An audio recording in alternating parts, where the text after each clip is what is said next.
आता या घटनेनंतर लोकांचं असं म्हणणं येत आहे की सर्पमित्र किती जरी हुशार असला तरी त्याला साप कधी ना कधी दंश करतोच। आता हा मुलगा घरातील कर्ता पुरुष होता, एकुलता एक मुलगा, परंतु त्याच्यासोबत काय घडलेलं आहे पहा। ही घटना पुण्याच्या आळंदीमध्ये घडलेली आहे। चॅनलवर पहिल्यांदा आला असेल तर चॅनलला जरूर सबस्क्राईब करून घ्या। राहुल उर्फ विकास मल्लिकार्जुन स्वामी, वय वर्ष 32, असं सर्पदंश होऊन मृत्यू झालेल्या त्या सर्पमित्राचं नाव होतं। सर्पदंश झाल्यानंतर त्याला उपचारासाठी रुग्णालयात दाखल करण्यात आलं होतं, मात्र उपचारादरम्यान त्याचा मृत्यू झाला।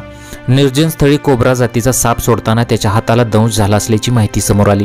मिळालेल्या माहितीनुसार राहुल उर्फ विकास मल्लिकार्जुन स्वामी हा सर्पमित्र म्हणून परिसरात परिचयाचा होता। आळंदी देहूपाटा येथे काळे कॉलनीमध्ये कोब्रा जातीचा साप निघाला होता। सर्प निघाल्याने त्याला पकडण्यासाठी तो गेला होता।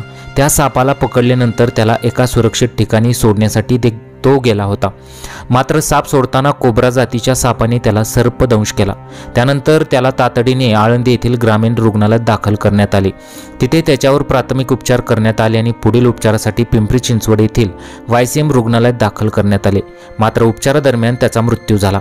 सर्पदंशानंतर वेळेत उपचाराकरता रुग्णालयात पोहोचता न आल्याने त्याच्या संपूर्ण शरीरात विष पसरले होते। याशिवाय सर्पदंश झालेल्या भागावर कोणतेही प्राथमिक उपचार, कापडी किंवा अन्य बांधणी केली नसल्याचे देखील समोर आले। राहुल स्वामी यांच्या दुर्दैवी मृत्यूनंतर गावात हळहळ व्यक्त केली जात आहे। राहुल हा घरातील कर्ता पुरुष होता, त्यामुळे त्याच्या कुटुंबावर दुःखाचा डोंगर कोसळलेला आहे। त्याच्या पश्चात आई बहीण असा परिवार आहे, त्यामुळे विकासच्या कुटुंबाला शासकीय मदत मिळावी अशी मागणी आळंदीतील ग्रामस्थांनी केलेली आहे।